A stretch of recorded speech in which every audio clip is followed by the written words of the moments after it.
A lot is happening in Zimbabwe, so nasi ndadzoka tine nyaya panapa kuti timboonesana zvinhu zviri kuitika. Vamwe vakaenda kune imwe nyika vakasvika vachinotambirwa amene vakasina kuinvitwa here, vakatambirwa nabusinessman instead yekutambirwa nomwe president. Anyway, ndadzoka zvekare mhuri yeZimbabwe. Gara walike this video kuitira kuti ZANU-PF yacho iboikane, because zvinhu zviripo, nyaya dzacho dziriko, unosvika pachikamu chekuzorora kushaya kuti chii chiri kunyatsoitika. So today let me start with this nyaya yanamata yekwekweza iyo yanga ichingovhunzwa navanhu vakawanda, and ndaona vanhu vazhinji vadanonzwa kuti zvii zviri kunyatsoitika ende zvaapapi. Nyaya iri kuitika ndeyekuti this lady ari kunzi asungwa akaningirina kune policeman akauya kucourt ikoko achiwitnessa kuti ndakamuona achidemonstrata musi wa27 June. And the next thing, kwakazobuda marecords airport, matickets nemaningirikini kuti kuti this lady uri kutaura akatotravela panapa musi wa26 anga atori kuSouth Africa, 27 pokutaura anga asiri muZimbabwe, 28 ndopa akazodzoka, ndopa vabudiswa mareceipts ekuratidza kuti ndo zvakaitika. But izvozvo kutaura kwati utotekwa zvinezvi achiri mukati akavharirwa, haasati abudiswa, ndo zvitoriko. I don't know kuti chii chaizvo mareceipts abudiswa, proof yabudiswa, because vanhu ana first chinchichi vakomana vedepartment rekundege hapana pavanganzi vabuda vachinyeba, havana nguva yekuti vanganzi vanyebera kana kunzi vanyebera nyika. But the other side revamwe vacho machances ekuti vanyebera nyika aripo. I don't know why judge akaignore that, and I don't know why mupurisa akafirira kutosumuka kuti ndakamuona achiningirikina ipapo. I don't even know. And ndakutoona kuti mapurisa, is it unprofessionalism kana kuti chii, even majudges acho, kuti is it because of unprofessionalism, because kana iwo uri zviro zvebasa pa evidence basa rakuso judge passport votongo withdrawn, no ngabuti because muri kunyeba abudisa evidence. Mimi yenyu evidence ndiye kutaura nemuromo kuti ndakamuona achiningirina, but uyu ane evidence iri pabepa, mareceipts ari kutaura kunzi anga akatravela akadaisa. Ende ndopa nguva yacho panofanira kutorwa futi even mapassports ake kutariswa one kunzi zvishuwa munhu anga asipo. But zvese izvozvo hakuna kana akazviisa mumusoro, vari kungoita zvinhu zvavo. Imagine unozadziri dzimwe nyika, ndopa tichitaura kuti politics ameno the way yakungoitwa zvinhu izvi, kuti ameno toda kutitise kuri kune imwe nyika zvinhu zvakadaro hazvisiwe zvichingoitika, vanhu vobva vatosiyiwa zvitonzira kaningirina. Unogona kutozonzwa kunzi kana iri police camp yepakati ikoko, unotozonzwa kunzi patobviriswa, kana ari mupurisa wacho yemo unotozonzwa kunzi ameno kana kuti basa ratopera. Try kuzviita kune dzimwe nyika uone, try kuzviita munyika makaita semuSouth Africa muno, uone kuti unosara uri papi chaizvo wanyebera munhu. Vanhu vese vozviziva kuti wanyebera munhu, kuti nekuti iwo uruda kushandisa advantage kunzi government kutanga uruda kushandiswa. But in Zimbabwe it's another ngirikini, inenge tongorowo imwe nyaya yekuti unotoshaya kuti zviziva kuti chii chinenge chakaitika muno, because vanototanga ivo zvavari kutaura ndizvo zvega zvinoda kunzwisiswa, because vanofanira kupa time. But anyway, it's a topic for another day tikada kunyanya kuiteerera. But ndonomboona vanhu zvavari kutaura panapa about nyaya iyo, because inyaya iri kurwadza, itopic yekuti sometimes nombotry kumbozvisiya nongoti okay rekatisiyane nenyaya iyi, but tuzosvika pakuona kuti no man, zvinhu zvakaita sezvizvi kuda kuti tizvisiye, it's not fair kuti tisiye kutaura zvakaita nenyaya yakaita seiyoyi, because vanhu vanoda kuziva kuti chiri kuitika, and chokwadi chinobva changobuda, chokwadi achiwandike kapa. So umwe uzobuda kuti that's the reason why I left the police force, because I used to work with some brainless police officers who were recruited on partisan grounds rather than on merit. Such exhibition of unprofessional conduct is a disgrace to the police force. We are now left with such mediocrity. Ndo imwe kutaura nemunhu, inini ndakashanda navo vanhu ivavo, asi ndakatozosiya ndaona kuti inini iko zvinezvi ndiri kushanda nevanhu asi vamwe pfungwa hadzisi kushanda, vari kungotanga vangotorwa umwenzi right umana unoona kumhanya alright uyakona kumhanya ugona kumhanya chakasimba ichi ubva watopinda, because aisiri basa raningiriri. Police is a friend, anofanira kushandidzana nevanhu achichengetedza mutemo, zvisina kuti because iwo ungabvume kuda kutoshanda kunomonyorereswa kushandiswa kunopanyira nechaumwe munhu because of mumwe munhu anenge ari ma-selfish interest panyaya idzodzo. No, hazvisiri izvo, it's very bad for sure. Those guys vamwe vacho pfungwa dzavo chazviyadzo kuti unozonzwa kuti unyatozonzwa ari kurizina, unozvishaya kuti ari kurizina. Ndakamboona umwe munhu unoona kana mumwe achimhanyisa vanhu achitasi kuti this guy boy re pamwe pacho pfungwa waisa kupi kuona pamwe pacho be professional unoona kuti aiwa kaomana iyi ndo maningirikini atu but unoona kuti pamwe pacho maisa on politics zvezve munhu anotoita kutopinda nemoyo zvinhu zvezvo instead yekuti angoita basa rake as a professional police officer munhu anotokecha mafeelings kuita tanga meno zvimwe zvinhu zvemusira mwari kuti we need to data capture some of these officers names for further reference around abduction and torture, right? Police yari kunzi tikumuda zita rake vamwe vari kuti bozanzi zvakakosha kuti tizokwanisa kuongorora zvinhu zvese zvichiitika bozi haukamu kuti munhu anongonomira munhigirini achisimbisa zvakadaro mwari kuti so there's a length sentence for disorderly conduct now in Zimbabwe. Then why was there any reform of any code of the offense attracts a fine of not more than a level 5 or not more than 6 months? On normal circumstances, anyone, even if convicted, can ever be warned and discharged. Shame. Those my guy flew all the way to England and now he's working overtime. Finish.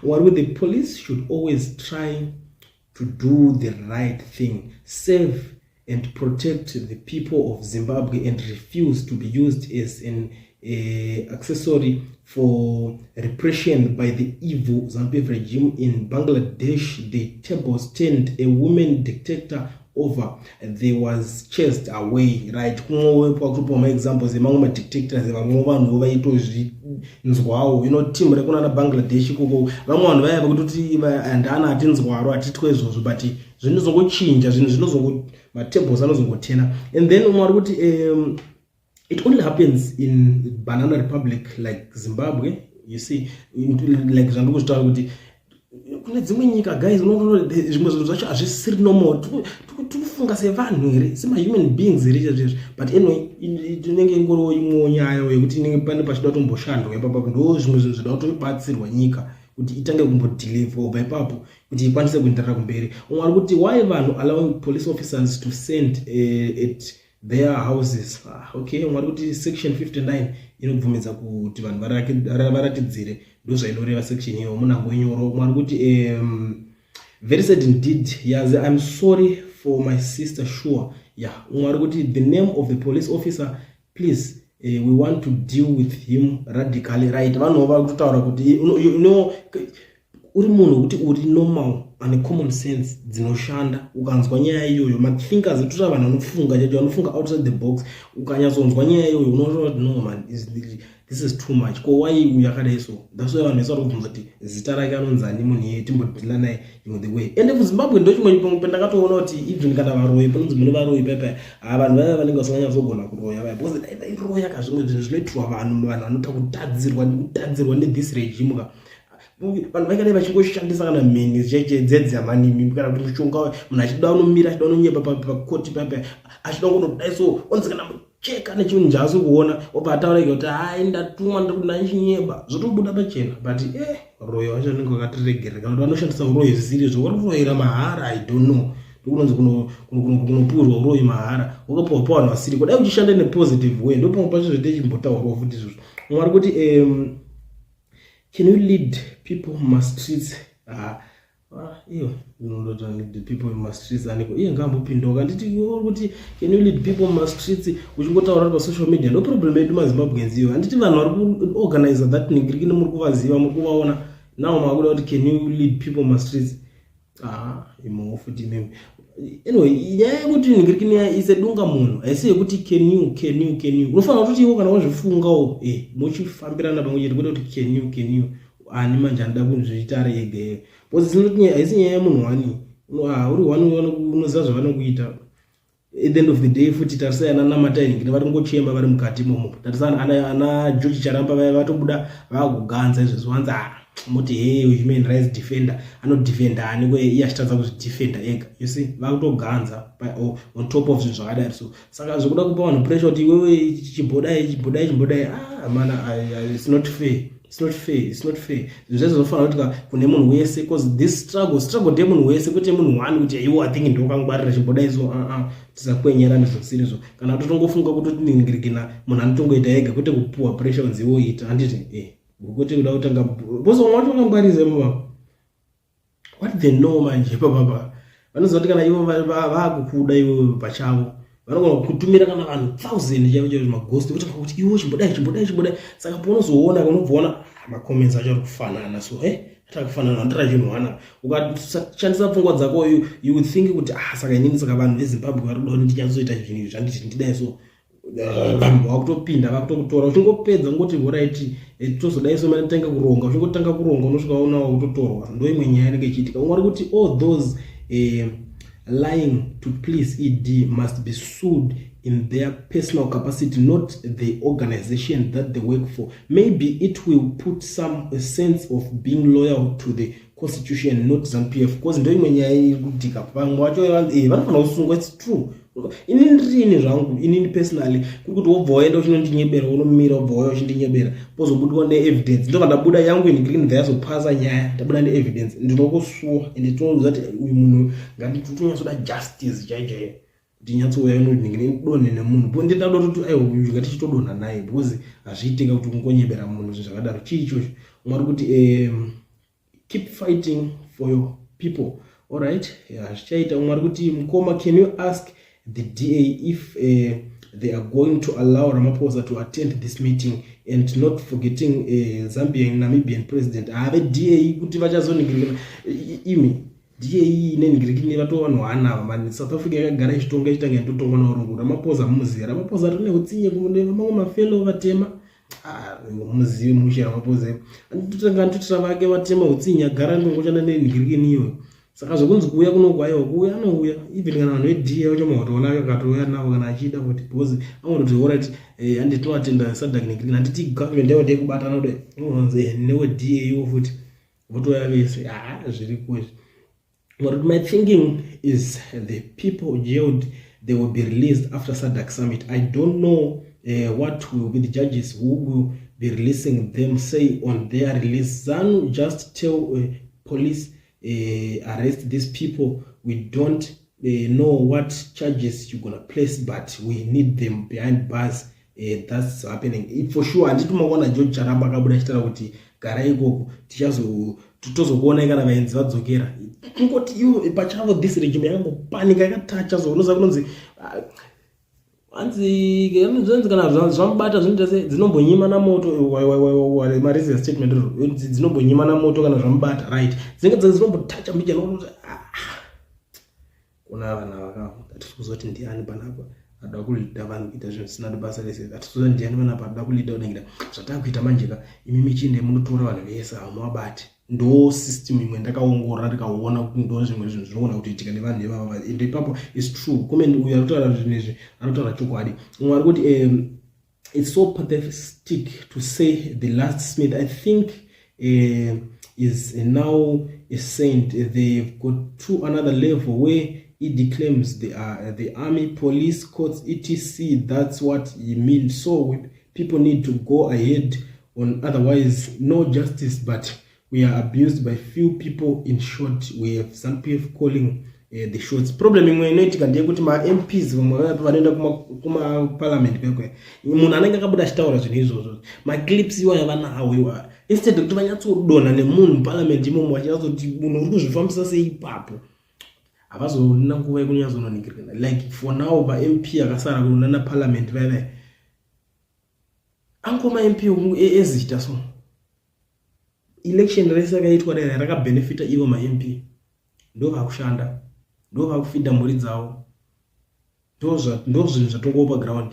Mhuri dzavo dzikuzvika chichiguta chinhu chavari kuchemera masalaries edu hatipe mari dzedu akomana, mari dzemagrikini matransport allowance, food allowance, what zvese ma-allowance ese vari kumachemerera, maloni edu makazodii tipei mari, vari kungoda kupuwa mari vachitenga dzimotikari vachiita sei, cause ivo vari kutongoona vatongopa basa kudhara. So nyaya iyoyi yekuti uyu akazobuda idhi akangobuda achiti we are the police with the inchinchi, inyaya inofanira kufaitwa nema-MP, ndo vega vanenge vachikwanisa kuenda kunofaita naye panyaya idzodzo amene kana muzvinzwisa. Suppose ndoko imimi mamasses vanhu vese munoona kubuda makati makuda kujambukira izvozvo why wataura izvo. Yes, zvinogona kuita, but kwazvinonyofanira kunyatsoshanda kuparliament, because mimi kuparliament mwakaenda motaura kuti ai yakati zvakati motanga kusunga kuti pane incident yakaitika chinchi anopedzera varegedza, kana kuti pane zvinongoitika chete ikoko ndokunobvongodzwa mvura vanhu munongona kutozonikina inenge yato mune patope chituru, but ma-MP acho manje izvezvi ndo problem ndo pasina. Saka zvese izvo zviringoitika, everything zvese zvamukuona zvikuitika ma-MP acho musafunga kupana kutaura vakanyarara, so havana kana basa nazvo.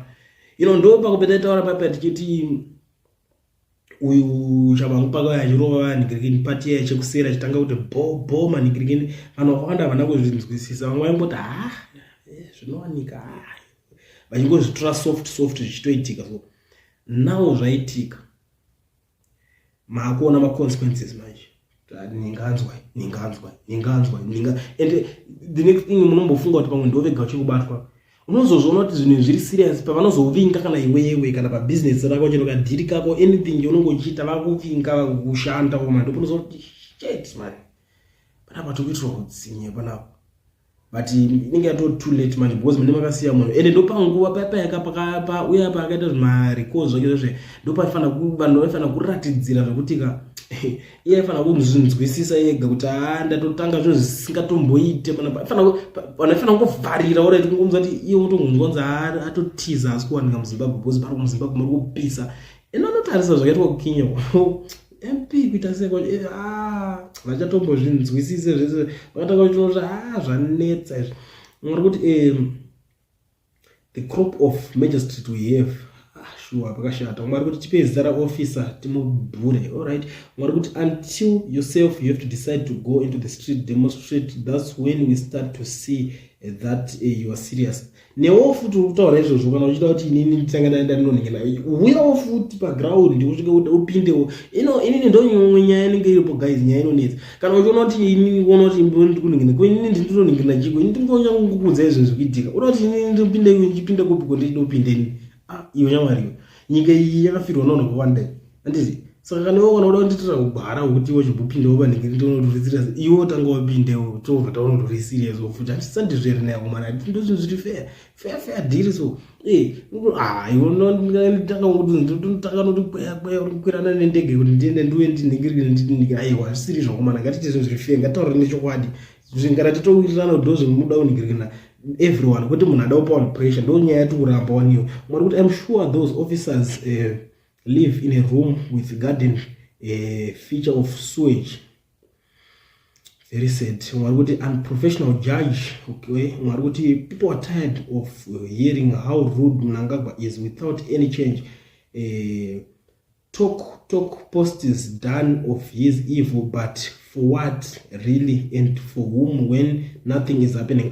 Kutoibudiswa kwa maposti kune kuchitika iwa guys zvine effort zvine changes zvinoba. For example ngatiti iwe urikutanga kubuda uchiramba something kuti aizvanisi kuzvida matijairira nditi motanga kubudisa mese because nyimwe nyaya inoitika ndekuti munongoti zvishandi mamaoreswa mumwe sometimes vanenge vatosvika but vakaona kuti muZimbabwe wese arikuramba nezvinhu izvozvo unonyeba zvakafana uyu akanzi asungwa namataini dai munhu kwese chakangosungwa kuti zvakwana mukunyeba akada yakabudiswa kudhara vatonototi kuti kuzvinetsera kuzviita but because of Zimbabwe zvairi manje vanoona kunge zvikushaya basa ngatingozvisiya because iro vakatochimaso chidhiri chekuonesa vanhu moyo vane mavoices vane vanhu vanenge vakamirira kuzonzwa vakujamuka because zvafani kuti iwewe so unoenda kana tungoti vanhu vemachechi vanoenda machechi maombe po apaenda vaenda kumachechi kweka vosvika vototanga to ngofuratira vodza kuti ningi ngaabude pastor pandosvikaida kuti haleluya zvonzaiwa ningi ngaabude koime roda vanhu vakutosumuka ningi ngaabude vakutosumuka vanongosumudza kana zviri zvimaningiri zvimabhodhi zvimaplakati zvaikozi ningi ngaabude panoda kuti chinchi chakada kutaura one word ngokomenda vanhu vakutosumuka vese vachitobuda peaceful pasina kana chinchi zvinogona kubatsira but muZimbabwe so that mabani ivavo ndo haya vanenge vachiti pastors for ningi pastors for ningi pavanozoenda kuona kuti vakuru kwangu patondipira kana chechi yangu vanhu vatobuda vese saka ndoita sei ko muningi wachakanyanyotadzikwa naye vakuru achingopedza kudaro kunosvika kana umwe munhu oti ko imi ninge akanyazotadzeko na imi ndazonzwa ikako nevanhu ko imi ninge vese vangobuda vachidaro unokuona kuti munhu anoswera atese atobuda cause ndo ningirikini pane simba rekubatana kwevanhu, simba reunit rekuti vanhu munemuchiita zvinhu pamwe chete. Saka zvekunzi maposti zaya musafe makaningirikina makanyeberonza hapana zvinoningirikina, zvinoshanda, hakuna chinhu chisingashandi. Chero kutoisa pawhatsapp status yapo chapo zvinoshanda because zvinenge zviri everywhere. Saka chinhu chikangoenda everywhere zvinenge zvatozara inenge yato information yazara kwese kwese, hakuna chinhu chinonzi achishande guys. Ipapo mungogara makapaziva. Mumwe ari kubuda kuti Zimbabwe should stand up and fight, pick a stone, make an arrow, and let go the wounds. If there is a policeman in your area, make him suffer. We are tired and we can do it. All right. Pari trick manje. Tuchigara nemunhu right mako and you make him suffer. I don't know how wrong. I don't know how, because ukada kusashandisa pfungwa futi anogona kutokusungisa because yanenge pfungwa dzake dzinoita first plan or first option itori pari ukangoda ngomupukira ngomuitira zvisizvo akuti ngozoti ndakatoka uyazondidai autokusungisa. Saka I don't think kuti zvinoshanda because those guys is not havasi vese vanoita akaonekaka ende vanhu vayakada kuudza chimwe chinhu one vazhinji vacho vanenge vasingatodiwo asi order inenge yapinda. And the next thing havabvunzeka order ikauya unozati zvavafanira kuti ubvunze sunga munhu kuti aita sei aungabvunze order yabva kune umwe munhu nokuti watosunga uchitopedza ubva tonzi nyaya yake ubva unoverenga kuti akaita sei ziya hanzi akadai ungokanda. So vanhu vaya havana kanje vanosvikaitaura nevanokutora ngokukanda chete ozomirira futi kana phone call kana anything chii akadai muchibva ngomudai ngananga kukoti zvatopera angosvika kokutora kukanda kana kuri kukurowa unogona kana vamwe ngokutsikadzika vanorowa because vanhu vaya mushuwanika tone department revarovi chaicho totange katodzadza kana chimota chekuti totangosvika ngokutsikadzika otokusiya kusara wazvimba. Saka ava mune migara navo ava maraina vanhu vekutoti most of them havana chavanoziva ndochokwadi ndomaonero angu yandakaona panyaya iyo. Mwa kuti who are those officer name, then so whatever needs to happen happens. Okay, zitate munhu yari kutsvakwa for sure. Mwari kuti can we have the police officers home address please? The residents will visit him when he is home and alone. Let's learn to name all regime in Lemblas, including this ZANU-PF Major Street. If we can't get to them, visit their immediate families. This is a war against Mnangagwa. Nyaya yekuziva maningirikini ya maningirikini nemazita iyi inotinetsei but chinozoitika manje this guys munhu anosvika chinoplaya role yakadaro normally kwaanogara anenge asingagari kulocation iko munhu wekutoti mamuone anozongorika nangobudikira kuti ndakakuonewo uchidai vanhu vekutoti vakatogadzirwa kutonzi setup yekutonzi vaningire kana kuti zvavafanira kunotorwa kana mupurisa abva kana let's say for example watorwa uri muno muHarare unotorwa mupurisa atorwa kana kubinga kure newe kokuti iwo face yake yaje kuti utarisa naye automuzive anogona kutorwa ikonzi baba uye kuno ende vanhu vaya varambe vanhu vazhinji vamwe vacho vanenge vane mapanda avo kudhara zvimabande zvanenge vakavhura iko kumabasa saka akatopuwa task yekuita anoti vatofara kuti zvake zvaite zvatoita zvatovharana kuti waregererwa zvakambotadza pepe because vamwe vacho vanenge vagara nezvavakatadza kudhara akada kuramba akutotonzi pepe wakatadza nyaya yakati wakadii ndo imwe nyaya inenge ichiitika ndakaona inini. Mwari kuti until Zimbos are angry enough, this will continue to be our order of the day. Okay, all right. Mwari kuti the regime is desperately determined to achieve legitimacy, as if suggest they don't deserve it. Africans deserve better for sure, but vari kuzvozviita mune nzira yekuti zvinotowedzera kumakisa. You know, sometimes that's why uri kuona kuti izve so vakushanda overtime kutozongoavoida mademonstrations. Kudhara vengoti muchingopinda vengoti muzongoza vanhu vamanyiswa zvisingaite vozodidi andizvo zvona vanhu manje unoziva kuti mamases vanhu havabvume kumiswa kana mabuda manje. Saka vakuona kuti the best way ngatitoimisa seti yatombotanga kuda kuitika so that tigare taavoida kuda kuzodutazide uzonzi pazouraiwa vanhu pazodidi vanhu because zvinhu zvaa zviri pa2 mapurisa acho aida unomisa vanhu isedha ndianogona kurasikirwa nehwake upenyu. Saka nyaya iyoyo inenge iri pa2 guys. Ndo zvimwe zvinhu zvandakaongorora inini zvinoitikawo. Amen. Imimiwo makaongorora ipapo mwari kuti voice of the voiceless. I think you should struggle not to other cowards who make people to believe something is brewing yet nothing comes out. Okay.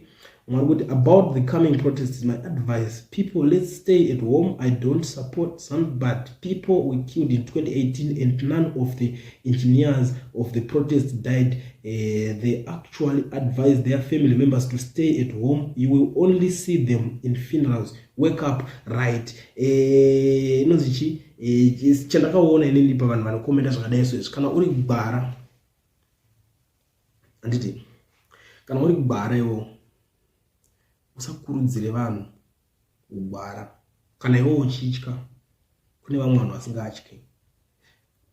Chinoitika muupenyu kuti iwe unogona situation yako iri right, hauna maproblems ari kukunetsa. Chinoita kuti vanhu vasvike pamaextend akadaro kunetsekana nezvinhu zvichivanetsa. Munhu obva kuti inini guys, inini this thing hazvisi kundifambira mani. Zvinhu achiziva kuti munhu zvinhu hazvisi kumufambira ndiye anokwanisa kudai izvozvo, kwete kuti wongobuda ngokuti musadai so musateedzere vana vake vanenge vazodai vana vake kuita sei kwacho anenge aitanga kuti handi iye wacho anenge aripo atangira on behalf of vana vake tikati on behalf of iye apa is on behalf of you, because iwe unonzi uya nevana vako. Munhu akati arikuda kuita something iwe uripo iyewo aripo zvatopera makutoita zvamuri kuita, kwete unoda kuzoti ngauye nevana vake ngatigare kumba. Kana wewe uchitya munhu unongosiya vanhu kwakuda kuzviitira zvakaita se vazviitire. Ina handione chakamboshata ipapo kuti ungoti guys ina hangu handikwanise kunge ndiri pachirongwa chamunenge muchisimbisana ichocho, hapana kana chakashata koistruggle ka kana munhingirikeni munguva yehondo chamba vanga varimo imomo ananhingirikeni vainzanani vanhu vochikawa magwara ndo vamwe vacho vaizotengesa futi kaka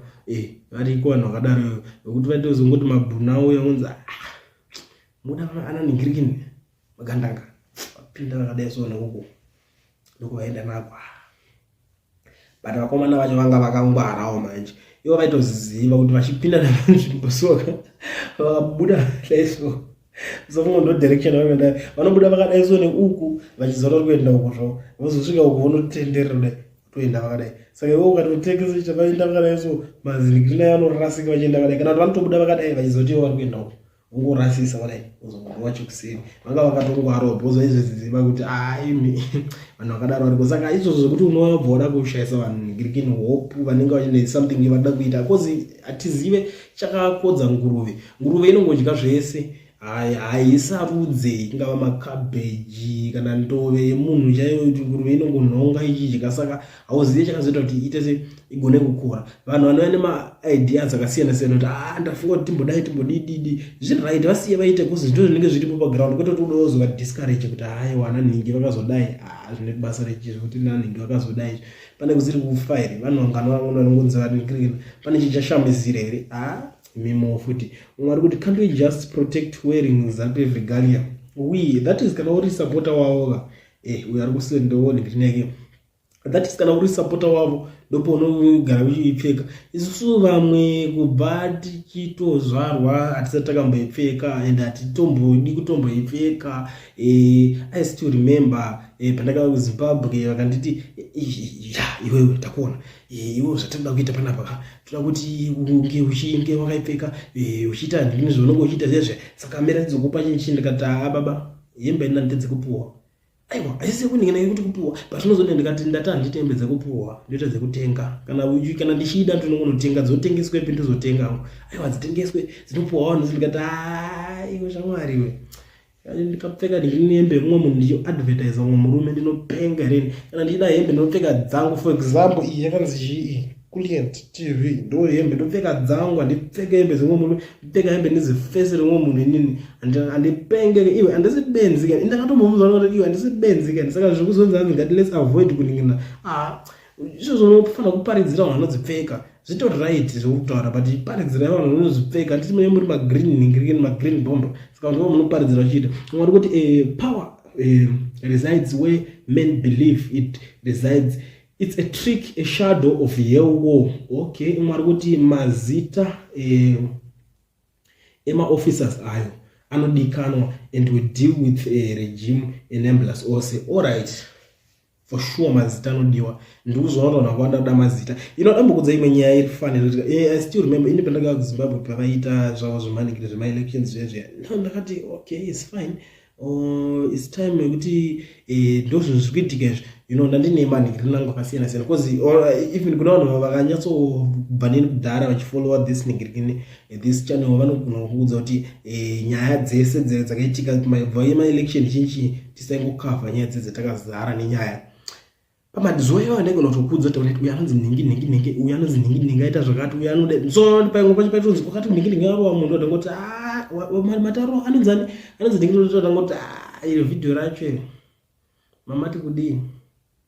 Ende ndo zvimwe zvinhu zvakazoita kuti bozi tine pamwe vanhu pokuti vanoda mbotoshada kutoningirina, saka tatine tumwe tumakamera tokuti paglass papa unge tori kakamera kana takapfeka nefomo kakataka button kana katori kakamera tichitoona zvedu zvine zvichitika tonyebedzera kupusa zvedu. Saka zvadaingoda daizongopfeka worksuit so that auzomboratidza kunge ndo trade lako ndozvokuita asi unenge uchitotora. Saka munhu achitarisa kuona zveworksuit ungoti hapana zviripo iwo utotora zvako. Saka unoona even kana corruption yakanotosvika munhu is like ngati mutown muZimbabwe mamwe clips acho ndinonawo zvangu, but ine ndakangozongorezina ndikati you know what, sometimes these people vari kutsvaga kurarama like money kina mune mchichemera ndakazongoclear zvangu footage zvimwe zvacho ngatidelete, but pane zvangu zvanga zvatondibore zvekuti ndisaka ndakatanga kungovarekodha nditokona kutonyoresa munhu nditoriningirikeni nditokurekodha zvangu nditonyarara tonyoresa munhu ndichitotora zvangu, but ndakazongoti no it's fine.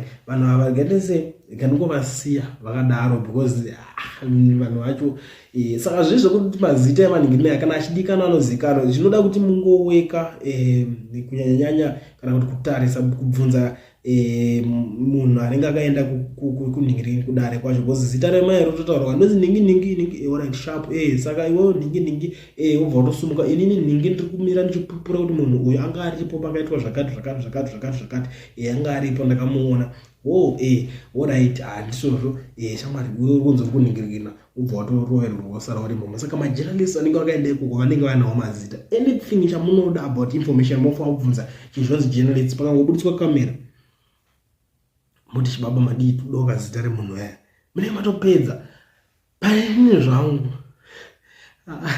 ndibudise zita panopisa, but rinofanira kubuda I know because vanhu vakawanda verodhara vachiribvunza. Mwari kuti we need names, photos, videos of all these people helping in victimizing of other citizens. Tomorrow they shall pay.